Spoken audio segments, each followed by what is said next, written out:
New wallboard adds a nice finished look to any room. By following a few simple guidelines, you can create a finish you can be proud of. Before attaching wallboard to studs, make sure all the studs are evenly matched by measuring with a straight edge. If there is a low spot, shim as necessary. If there's a high spot, shave it down using a plane. The time you take now in preparing the studs for wallboard will make a big difference in the quality of the finished results. Starting at an inside corner, lay the first sheet of wallboard horizontally along the floor. Hold the wallboard tight to the stud and screw a sheetrock screw through the board and into the stud.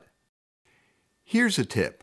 Once you have the wallboard in place with a few screws, snap a line marking the location of the studs.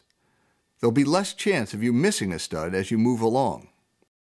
Continue to fasten the wallboard to the studs, spacing the screws 4 inches apart. Continue the horizontal row by adding the next sheet to the butt of the first.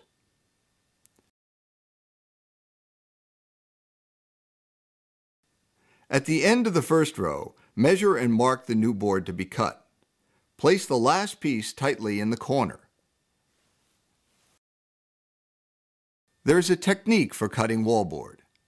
First, snap a chalk line on the finished side. Then, carefully run a utility knife along a straight edge to score the wallboard. It may take several passes. Once the board is scored, carefully stand it up on edge and bend it away from the scored side. The board will snap neatly. Run a sharp utility knife along the paper backing and complete the split. You may even out any bumps with a utility knife and sandpaper. Continue on to the second row, taking care to stagger the joints. This adds strength to the wall and makes it easier to finish. If you are covering 2 walls that meet in a corner, make sure the wallboard fits tightly. With your wallboard screwed down, you are ready to tape the seams.